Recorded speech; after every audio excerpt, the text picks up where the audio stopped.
चलिए यहां तक नोट कर लिए, आगे बढ़े। चलिए क्लासिफिकेशन अब करते हैं।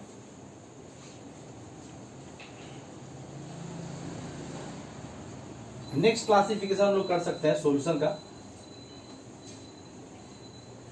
On the basis of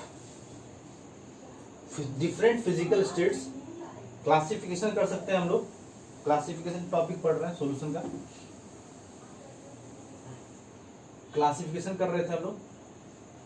classification of solution. तो सेकेंड क्लासिफिकेशन जो है, सेकेंड क्लासिफिकेशन वो क्या है? ऑन द बेसिस ऑफ, ठीक है, on the basis of number, on the basis of different physical state of solute and solvent. Solute and solvent के physical state पे हम लोग क्लासीफाई कर सकते हैं, ठीक है। तो यहाँ पे जो भी हम लोग डिस्कस करेंगे बाइनरी सॉल्यूशन के बारे में डिस्कस करेंगे। कौन सा सॉल्यूशन? बाइनरी, मतलब इसमें एक आपका सॉल्यूट होगा और एक आपका सॉल्वेंट होगा, ठीक है। कि सॉल्यूट और सॉल्वेंट के डिफरेंट फिजिकल स्टेट पे हम लोग क्लासीफाई करेंगे। तो यहाँ पे आप क्या लिखेंगे? यहाँ पे लिखेंगे फिजिकल स्टेट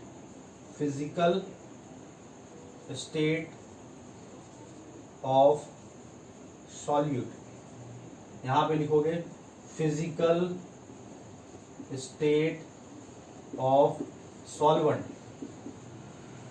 यहां पे सॉल्यूशन का टाइप हो जाएगा, सॉल्यूशन टाइप कर देते हैं।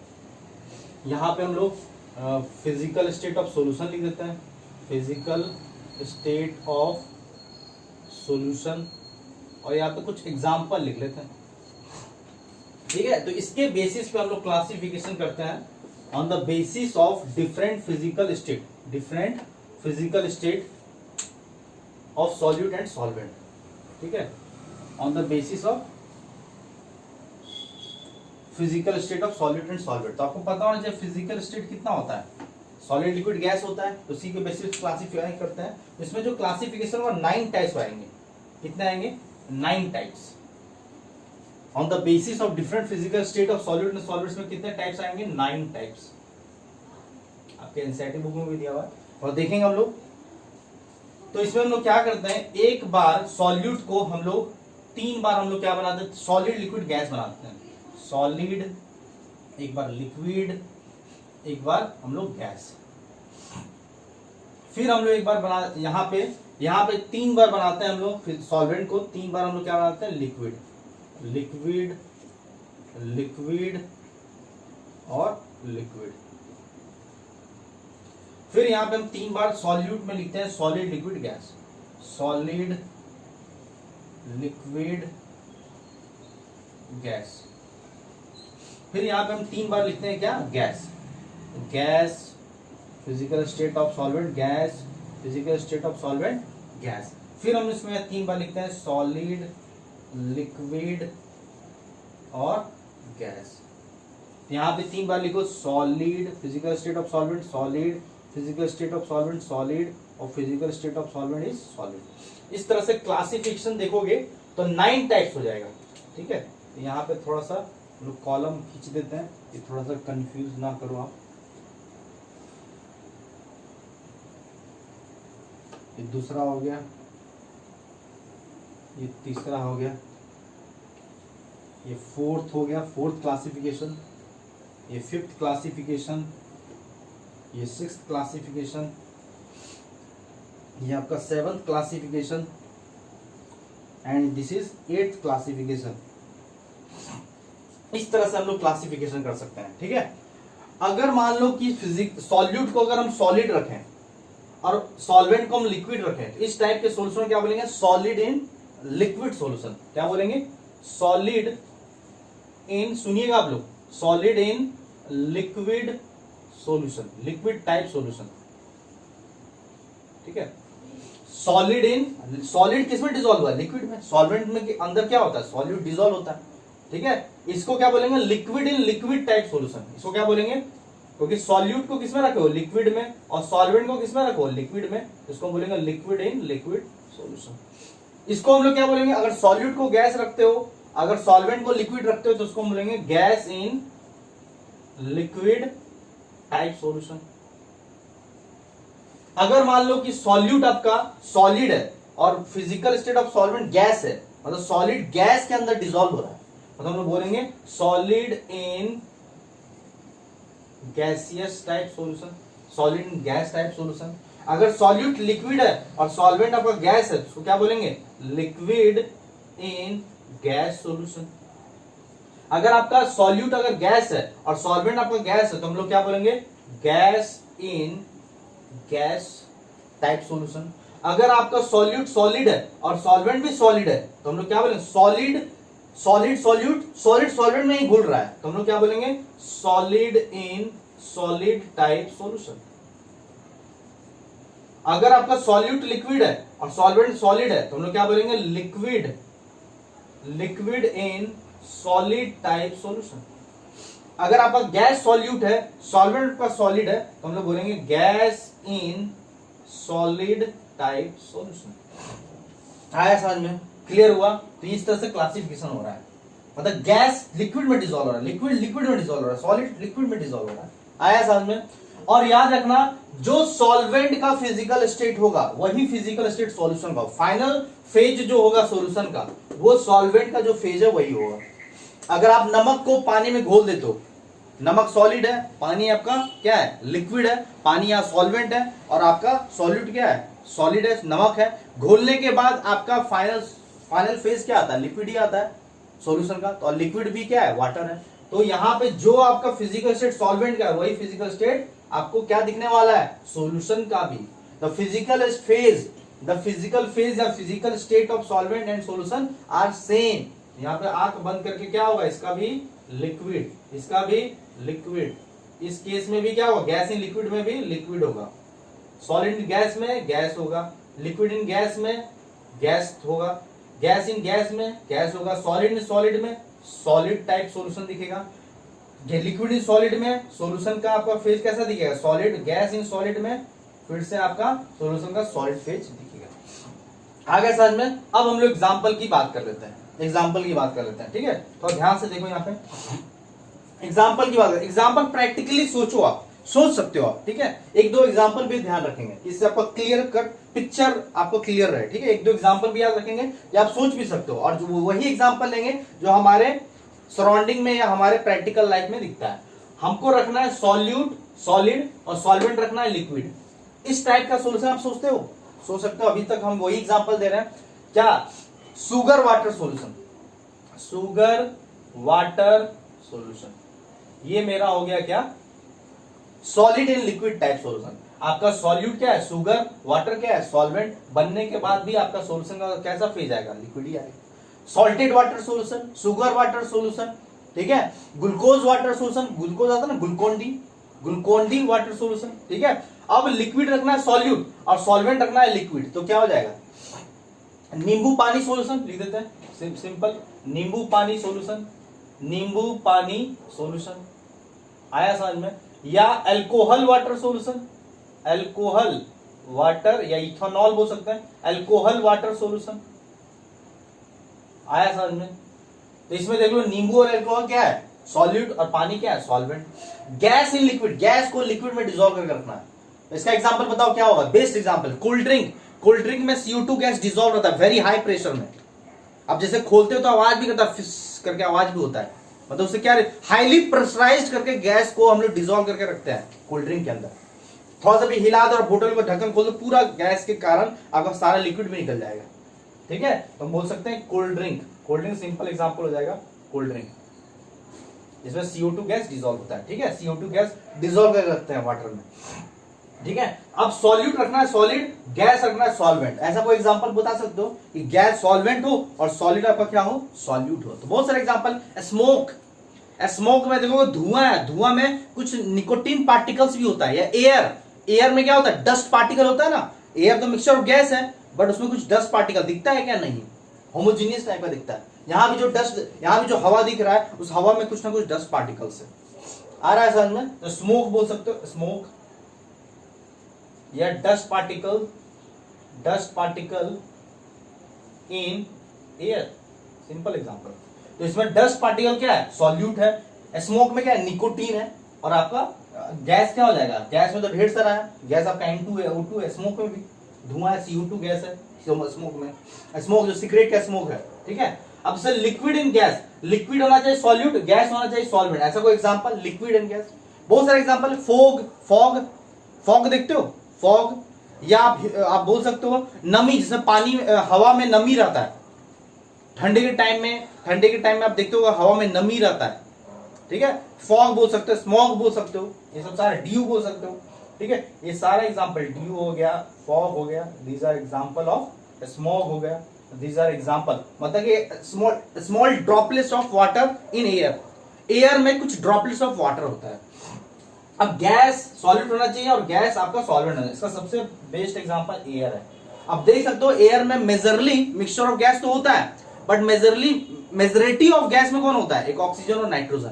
ऑक्सीजन 21% और नाइट्रोजन कितना होता है? 78%। बाकी जो 1% हो गया वो अदर गैसेस हो जाते हैं, बट मेजोरिटी में आप एयर में देखोगे आपका क्या है? O2 है और N2 है। O2 कितना परसेंट होता है? 21%, और आपका ये कितना होता है? 78%।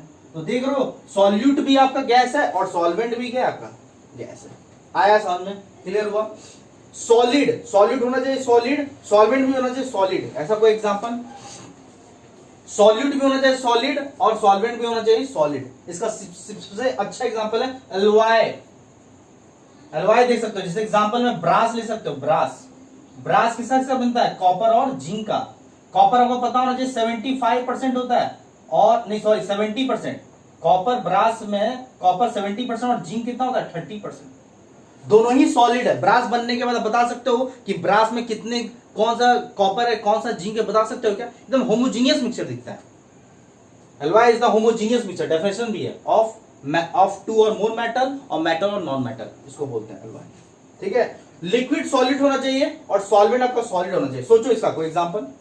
लिक्विड आपका सॉलिड होना चाहिए, सॉलिड आपका सॉल्वेंट होना चाहिए, ऐसा कोई एग्जांपल बताओ। लिक्विड सोचो आप, एक प्रैक्टिकल एग्जांपल। सॉल्यूट आपका लिक्विड है, सॉल्वेंट आपका सॉलिड है, ऐसा कोई एग्जांपल, बेस्ट एग्जांपल आप सोचो। कोई एग्जांपल आप बता सकते हो कि सॉल्यूट आपका लिक्विड होना चाहिए और सॉल्वेंट आपका सॉलिड होना चाहिए, ऐसा कोई एग्जांपल सोचो। क्या हो सकता है इसका एग्जांपल? चलिए ये आपको होमवर्क देते हैं, सोच के ला सकते हो क्या? सोचिए, लिक्विड होना चाहिए सॉल्यूट और आपका सॉल्वेंट होना चाहिए सॉलिड, ऐसा कोई एग्जांपल कि सॉलिड के अंदर लिक्विड आपका घुल जाए, क्या एग्जांपल होना चाहिए बेस्ट एग्जांपल में?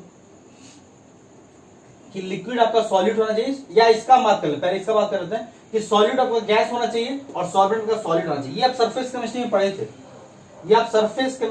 थे, ध्यान रखो, ये सरफेस केमिस्ट्री में बड़ा अच्छे से पढ़े थे। इसको बोलते हैं absorption of gas on the solid surface. जब हम लोग प्लेटिनम या प्लेडियम में हाइड्रोजन गैस को एब्जॉर्ब कराते हैं, ठीक है। Absorption of gas on solid surface, surface chemistry पढ़े हैं आप लोग? पढ़ लिए शायद। तो सॉलिड सरफेस में जब हम लोग एब्जॉर्ब कराते हैं तो उसे हम क्या बोलते हैं? Gas in solid type solution. Gas आपका क्या होता है? सॉलिड होता है, सॉल्वेंट आपका क्या होता है? सॉलिड होता है। लिक्विड और सॉल्यूशन का क्या होगा बताओ, कोई एग्जांपल आप बता सकते हो? इसका ढेर सारा एग्जांपल है, बट जो आपका कॉमन रियल लाइफ में बताओ, कोई एग्जांपल आपको दिखता है क्या जहां पे आपका लिक्विड क्या होगा? लिक्विड आपका सॉलिड होगा और सॉल्वेंट आपका सॉलिड होगा, ऐसा कोई एग्जांपल? ये आपके लिए होमवर्क हो गया, बताइए। सर हम बता देंगे तो आप क्या बताओगे? ये सोच क्या रहा, बड़ा अच्छा एग्जांपल होगा। बहुत लोग बोल देते हैं जेली एग्जांपल नहीं होगा, जेली एग्जांपल इसमें डाल नहीं सकते, ठीक है। बहुत लोग जेली भी बोलते हैं, क्योंकि जेली जो हो जाएगा क्वालिटल सॉल्यूशन के अंदर चल जाएगा, हमको सॉल्यूशन बताना है। जेली में बहुत लोग क्या बोलते हैं? जेली तो सॉलिड होता है और थोड़ा पानी भी होता है, देखते हो गीला भी होता है, तो वो एग्जांपल बेस्ट नहीं बैठेगा। जेली सब होता है ना, वो आपका क्वालिटल सॉल्यूशन, क्वालिटल सोल बोलते हैं उसको, क्वालिटल सॉल्यूशन के अंदर आ जाएगा, तो वो एग्जांपल नहीं देना है, वो तो क्वालिटल सॉल्यूशन, वो ट्रू सॉल्यूशन का एग्जांपल देना है। तो ये आपका होमवर्क है। अब इतना सोच के आना, तो दिमाग लगाओ, आप सोच के आओ। बुक्स मत देखना, बुक में तो मिल ही जाएगा, बुक मत देखना, ये आपके लिए होमवर्क है, सोचना। आप बुक से भी पहले सोचना, ठीक है। इसके बाद हम इसका कल आपको आंसर बताएंगे, ठीक है। या बताने के लिए बता सकते हैं, बट आप लोग कुछ तो सोचोगे तब ना अपना हो जाएगा। आप जब खुद से कुछ चीज को सॉल्व करते हो तो उसमें कॉन्फिडेंट बढ़ता है और ये आपके लिए हो जाता है, ठीक है, रटा रटाया टाइप का नहीं होता। तो थोड़ा दिमाग लगाओ, ठीक है। ये क्लासिफिकेशन हो गया मेरा क्या, on the basis of different physical state of solute and solvent. एक एक एग्जांपल याद रखेंगे। इनमें से सारा टाइप हमारे लिए इंपॉर्टेंट नहीं है। कौन सा है, एक solid in liquid type solution important है, solid in liquid type solution, liquid in liquid type solution important है, और gas in liquid type solution है, और कोई भी इंपॉर्टेंट नहीं है। यही 3 इंपॉर्टेंट है। बाकी सब हम लोग टाइप्स पढ़ लिए, पढ़ने के लिए पढ़ लिए, बट हमारे लिए जो यूज होने वाला इस चैप्टर में 11 12 में या इस चैप्टर में, वो solid in liquid type solution, liquid in liquid type solution, gas in liquid type solution. और ये तो आप पढ़ ही लिए होंगे सरफेस केमिस्ट्री में, ये आप सरफेस केमिस्ट्री में ही पढ़े होंगे, तो ये तो उस चैप्टर के लिए है, ठीक है। आया समझ में, क्लियर हो गया। आगे बढ़े, इसको कॉपी कीजिए, आगे क्लासिफिकेशन बताते हैं। चलिए आगे बढ़ते हैं। इसका होमवर्क करके आना आप लोग, liquid in solid type solution. Next classification on the basis of amount of solute. Amount of solute के बेसिस पे भी हम सॉल्यूशन को क्लासिफाई कर सकते हैं, और basically solution is classified into 2 types, ठीक है। चलिए नेक्स्ट टाइप हम लिखेंगे, third classification. Third, on the basis of amount of solute, ठीक है, solution can be classified as, पहला इसमें बोल सकते हैं, एक हो जाएगा डाइल्यूट सॉल्यूशन, और दूसरा हो जाएगा कॉन्सेंट्रेटेड सॉल्यूशन, ठीक है। 2 टाइप का हम बना सकते हैं on the basis of solute. इसमें क्या होता है कि amount of solute is less. इसमें क्या होता है, अमाउंट ऑफ रिलेटिवली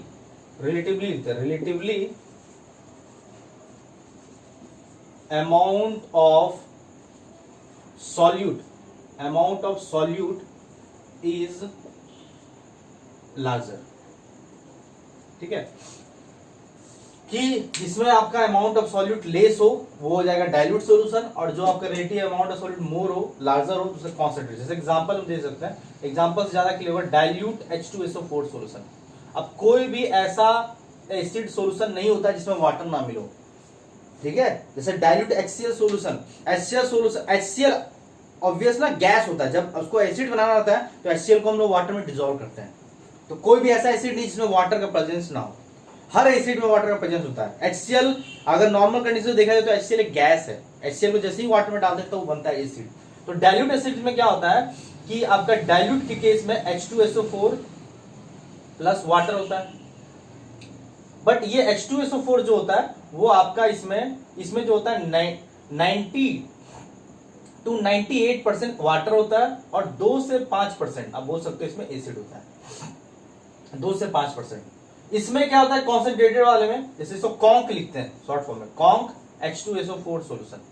इसमें आपको क्या पता चल जाएगा कि इसमें आपका H2SO4 भी है और वाटर भी है, बट इसमें जो है आपका 90 to 95% के आसपास आपका एसिड रहता है, और 5 to 10% इसमें क्या रहता है, वाटर रहता है, ठीक है।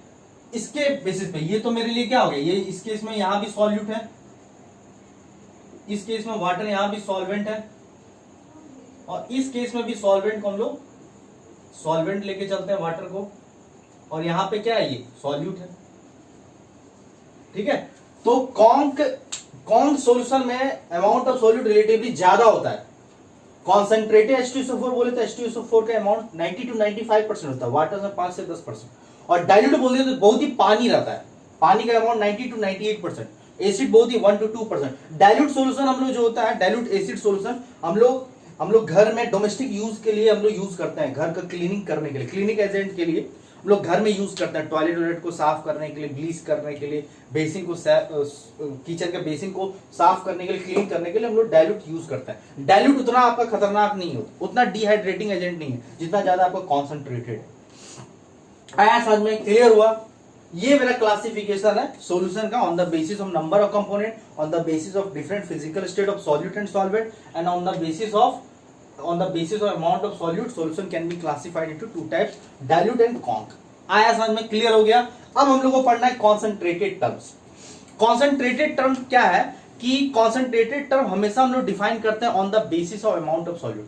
हमेशा सॉल्यूशन का कॉन्सेंट्रेशन टर्म सॉल्यूट के बेसिस पर डिफाइन होता है। आखिर किसी सॉल्यूशन में कितना अमाउंट ऑफ सॉल्यूट है, ठीक है? तो बहुत सारा कॉन्सेंट्रेशन टर्म है, आप लोग पढ़े होंगे, percentage by weight, percentage by volume, percentage weight by volume, molarity, normality, mole fraction, parts per million, parts पर बिलियन, ठीक है? हम लोग मोल फ्रैक्शन पढ़ते हैं, नॉर्मेलिटी पढ़ते हैं, फॉर्मेलिटी पढ़ते हैं, ढेर सारा आपका कॉन्सेंट्रेशन टर्म है। आप जैसे कोई भी चमरप्रास लेके आओ या ORS का कोई पैकेट लेके आओ या कोई भी चीज आप चाहे कप सिरप लेके आओ या कुछ भी आप बाहर से कुछ सामान लेके आओ, उसका कंपोजिशन देखना आप, कंपोजिशन, उस कंपोजिशन में ना कुछ परसेंटेज के बेसिस में लिखा रहता है कि 2% W/W इसमें प्रोटीन है, 2% W/W एल्कोहल है।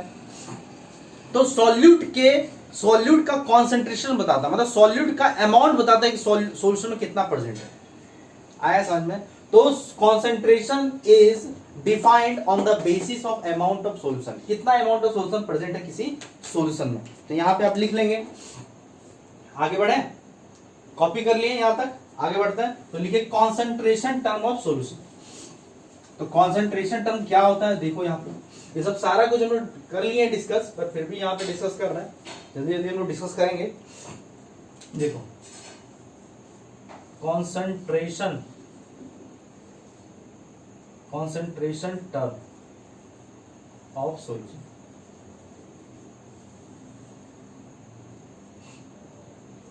सबसे पहले आप समझो कॉन्सेंट्रेशन टर्म होता क्या है। तो कैसे डिफाइन करेंगे? Concentration of solution is defined on the basis of amount of solute, on the basis of amount of solute। Solute के बेसिस पे हम लोग कॉन्सेंट्रेशन टर्म को डिफाइन करते हैं। Concentration of solution is defined on the basis of amount of solute. Solute के basis पे concentration term को डिफाइन करते हैं। समझ में आ गया? क्या डेफिनेशन है, इसको हम लिख देते हैं, फिर मैथमेटिकल टर्म में बोल देते हैं। It is defined as it is the ratio of amount of solute to the amount of solution or solvent of solution। ठीक है? अमाउंट जो है इन टर्म्स ऑफ मोल आ सकता है, इन टर्म्स ऑफ वॉल्यूम आ सकता है, इन टर्म्स ऑफ मास आ सकता है, किसी भी टर्म्स में अमाउंट आ सकता है। ठीक है? तो क्या होता है, solution is the ratio of amount of solute. Amount may be in weight, may be in volume, may be in mass, to the amount of solution or solvent of solution is known as concentration of solution। तो concentration of solution का general definition क्या हो जाएगा? concentration of solution का जो general definition हो जाएगा, general तरीके से कैसे डिफाइन कर सकते हैं? जनरल डेफिनेशन जो हो जाएगा, this is amount may be in weight होगा, मे बी वेट हो सकता है, और मे बी इन वॉल्यूम हो सकता है, और मे बी इन मोल हो सकता है। तो amount of solute, it is the ratio of amount of solute to the amount may be weight, volume and number of moles of solution. ठीक है? और एक केस में आपका एक कॉन्सेंट्रेशन टर्म में सॉल्वेंट भी आता है, तो हम थोड़ा सा लिख देते हैं स्टार लगा के। This is the general definition of concentration of solution. ध्यान रखिएगा, concentration of solution is defined, it is the ratio of amount of solute to the amount of solution or solvent। केवल एक केस में solvent आता है, एक ही concentration term है जिसको हम लोग मोलरिटी बोलते हैं, ध्यान रखिएगा। बाकी हर कॉन्सेंट्रेशन टर्म में नीचे सॉल्यूशन ऊपर सॉल्यूशन, नीचे सॉल्यूशन ऊपर सॉल्यूट, नीचे सॉल्यूशन ऊपर सॉल्यूट, नीचे सॉल्यूशन ऊपर सॉल्यूट। कितने अमाउंट ऑफ सॉल्यूशन में कितना अमाउंट सॉल्यूट है उसे कॉन्सेंट्रेशन टर्म बोलते हैं। कितने अमाउंट ऑफ सॉल्यूशन में कितना अमाउंट ऑफ सॉल्यूट है उसे बोलते हैं कॉन्सेंट्रेशन ऑफ सॉल्यूशन। अगर ये जनरल डेफिनेशन आपको अगर याद है तो सारा कॉन्सेंट्रेशन टर्म का फॉर्मूला आपको याद हो जाएगा। आपको उस टाइम भी बताए थे, आज भी वही बता रहे हैं। ठीक है? अगर आपको जनरल डेफिनेशन क्लियर है, कॉन्सेप्ट क्लियर है, तो आपको सारा कॉन्सेंट्रेशन टर्म का फॉर्मूला और डेफिनेशन पता होगा। केवल एक केस में नीचे सॉल्वेंट आता है, वो केस केवल मोलिटी, इतना ध्यान रखिएगा, नहीं तो हर केस में नीचे अमाउंट ऑफ सॉल्यूशन और ऊपर अमाउंट ऑफ सॉल्यूट आएगा, ऊपर तो हमेशा सॉल्यूट ही आएगा। आया समझ में? तो सॉल्यूशन का कॉन्सेंट्रेशन टर्म को हम लोग क्लासिफाई कर सकते हैं on the basis of volume based और मास बेस्ड, वॉल्यूम बेस्ड और मास बेस्ड के बेसिस पे हम लोग क्लासिफाई कर सकते हैं, ठीक है। तो कॉन्सेंट्रेशन टर्म लिखेंगे, कॉन्सेंट्रेशन टर्म को हम लोग क्लासिफिकेशन लोग दो टर्म में कर सकते हैं। एक हो जाएगा आपका क्या, वॉल्यूम बेस्ड कॉन्सेंट्रेशन टर्म, एक वॉल्यूम बेस्ड कॉन्सेंट्रेशन टर्म हो सकता है, और एक आपका मास बेस्ड कॉन्सेंट्रेशन टर्म हो सकता है, ठीक है। वॉल्यूम बेस्ड में आपका चार टाइप्स हो जाएगा, percentage by volume, percentage by volume. Second हो जाएगा percentage weight by volume. Third classification हो जाएगा वॉल्यूम बेस्ड में क्या, मोलरिटी, और फोर्थ हो जाएगा आपका नॉर्मलिटी। परसेंटेज बाय वॉल्यूम को हम लोग क्लासिफाई करते हैं percentage V by V, percentage weight by volume को रिप्रेजेंट करते हैं percentage W by V, molarity को कैपिटल एम से रिप्रेजेंट करते हैं, नॉर्मलिटी को कैपिटल एन से रिप्रेजेंट करते हैं, ठीक है। मास बेस्ड कॉन्सेंट्रेशन टर्म में भी चार क्लासिफिकेशन देखेंगे, percentage by weight, percentage by weight. Second हो जाएगा मोल फ्रैक्शन, थर्ड क्लासिफिकेशन हो जाएगा आपका मोलरिटी, क्या हो जाएगा, मोलरिटी, नॉट मोलरिटी, मोलरिटी और मोलरिटी मिलता जुलता वर्ड है। एंड फिफ्थ हो जाएगा पार्ट्स पर मिलियन, तो परसेंटेज बाय वेट क्या होता है, रिप्रेजेंट कैसे करेंगे, percentage W by W, mole fraction को कैपिटल एक्स से रिप्रेजेंट करेंगे, मोलरिटी को स्मॉल एम से रिप्रेजेंट करेंगे, और पार्ट्स पर मिलियन को पीपीएम से रिप्रेजेंट करेंगे। पार्ट्स पर बिलियन भी होता है तो पीपीबी से रिप्रेजेंट करेंगे। तो these are concentration term on the basis of volume based और मास बेस्ड। वॉल्यूम बेस्ड में आपका चार टाइप्स हो गए, मास बेस्ड में आपका कॉन्सेंट्रेशन टर्म चार हो गए।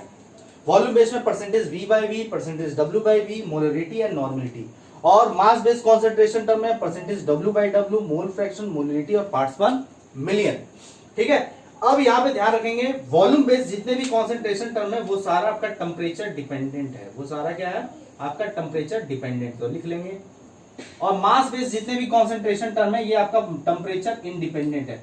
नीट में और जेई मेंस में इससे रिलेटेड क्वेश्चन ही पूछ लिया था, which of the following concentration term are temperature independent, और चार ऑप्शन दीजिए। Which of the following concentration term are temperature dependent, और चार ऑप्शन दे दिया, उनमें से कोई एक होगा आपका, तीन नहीं होगा, तो वो क्लिक करना है आपको, ठीक है। तो टेम्परेचर डिपेंडेंट क्यों बोलते हैं, क्योंकि टेम्परेचर बढ़ाने पे वॉल्यूम आपका बढ़ता है, और बढ़ाने पे आपका क्या होगा, एक्सपांड करेगा, घटाने पे टेम्परेचर वॉल्यूम क्या होगा आपका कंप्रेस होगा। बट टेम्परेचर बढ़ाने या घटाने से मास पे कोई फर्क नहीं पड़ता है। और वॉल्यूम बेस्ड और मास बेस्ड कॉन्सेंट्रेशन टर्म को कौन लिंक करता है, एक फिजिकल क्वांटिटी है जिसको डेंसिटी बोलते हैं, that is mass, density is equal to mass upon volume. तो ये एक ऐसा फिजिकल क्वांटिटी है जहां पे वॉल्यूम बेस्ड कॉन्सेंट्रेशन टर्म को मास बेस्ड कॉन्सेंट्रेशन टर्म में कन्वर्ट कर देगा, और मास बेस्ड कॉन्सेंट्रेशन टर्म को वॉल्यूम बेस्ड कॉन्सेंट्रेशन टर्म में कन्वर्ट कर देगा by the help of density. Density is the physical quantity which connect the volume based और मास बेस्ड कॉन्सेंट्रेशन टर्म। तो ये चार 8 कॉन्सेंट्रेशन टर्म पढ़ना है हम लोग को। ये हम लोग पढ़ चुके हैं, ये रेडॉक्स रिएक्शन में पढ़े हैं, ये हाइड्रोजन के चैप्टर में पढ़े हैं, ये हाइड्रोजन के चैप्टर में पढ़ चुके हैं, हम फॉर्मूला बता देंगे। ये हम लोग रेडॉक्स रिएक्शन के चैप्टर में पढ़ चुके हैं, ठीक है। ये हम लोग सम बेसिक कॉन्सेप्ट में पढ़ चुके हैं, सारा कुछ बता चुके हैं। ये सब सारा SBCC सम बेसिक कॉन्सेप्ट में पढ़ा चुके हैं। फिर भी एक बार हम आपको क्लियर कट बताएंगे, ज्यादा क्वेश्चन नहीं कराएंगे, नंबर ऑफ क्वेश्चन कम कराएंगे, क्योंकि ये आपको पता है। अब सम बेसिक कॉन्सेप्ट का वीडियो देखो, आपको वहां पे सारा कुछ मिल जाएगा, वही चीज सेम चीज रिपीट है।